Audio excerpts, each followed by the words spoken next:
Tiana, Aliana, and Brushania are walking back to the house from the hospital. All three of them are quiet until Brushania breaks the silence by saying, "He actually did it. He actually came for revenge." Brushania starts to cry. Aliana stops and pulls her into her arms. "Yes, Mom. That's why you should have taken it seriously." Tiana stops and turns towards them. "You should have been protecting us instead of abusing drugs." "Tiana." Aliana glares at Tiana and Tiana glares back. "No," Brushania sniffles. "She's right. After losing my husband, I forgot about being a mother. And it's about time I start doing that." Brushania turns and looks at Tiana.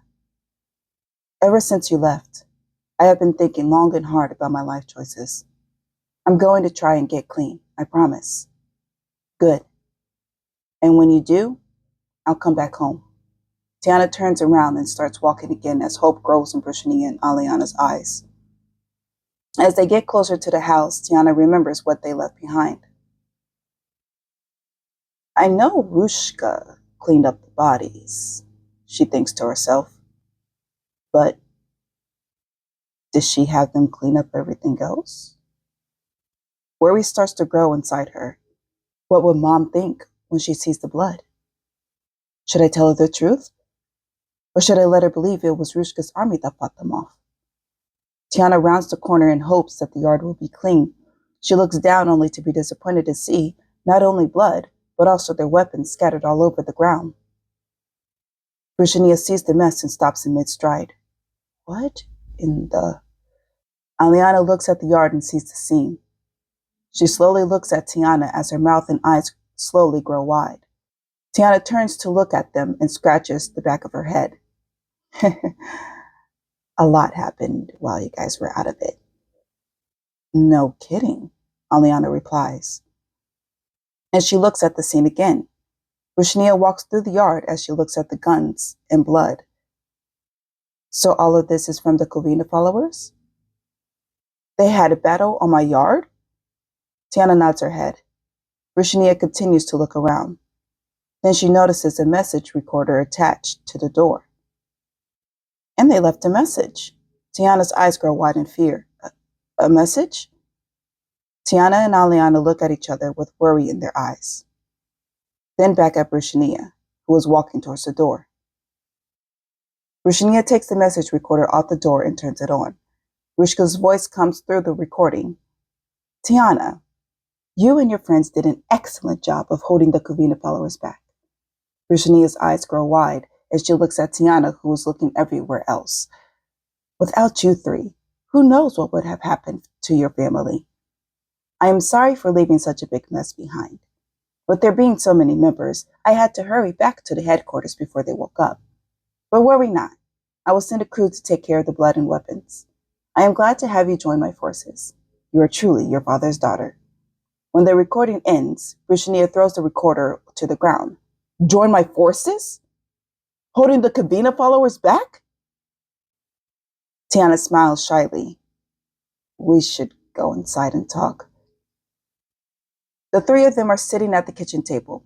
Tiana and Aliana are playing with their hands while they wait for Brushania to respond.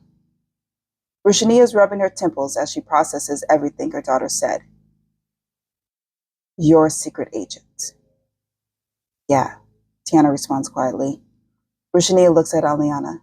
"And you knew about this all along?" Aliana looks down at the table and nods her head. "So,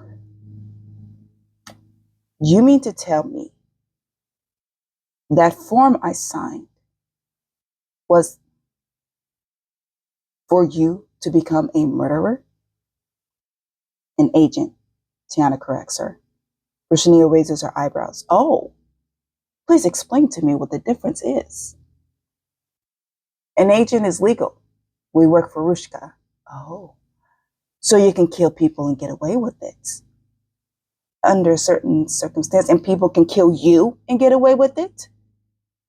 "Depending on who, just like they did with your father? Do you want to end up like your father?" "Well, I mean, what else was I supposed to do?" "Excuse me? You were strung out on drugs and then became a prostitute, so what else was I supposed to do? Just sit around and wait for them to come and kill us all? Britannia falls back in her chair as she sighs. And plus, Dad didn't have a set age. I do. And if I were to get killed on a mission, when I come back, I'm no longer an agent. Britannia looks off to the side. But I'm good, Mom. I mean, I'm really good. All that blood on the ground out there is from the followers.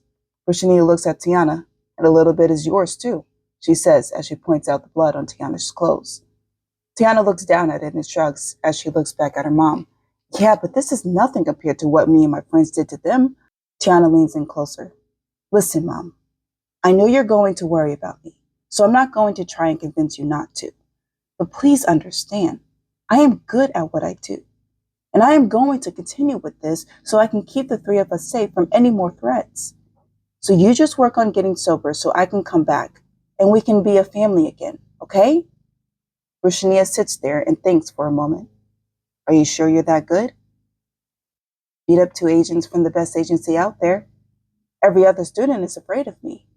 Britannia sighs. I am not happy about this, nor will I ever be. But I know you're just as stubborn as your father. So trying to change your mind will be a waste of my time. Just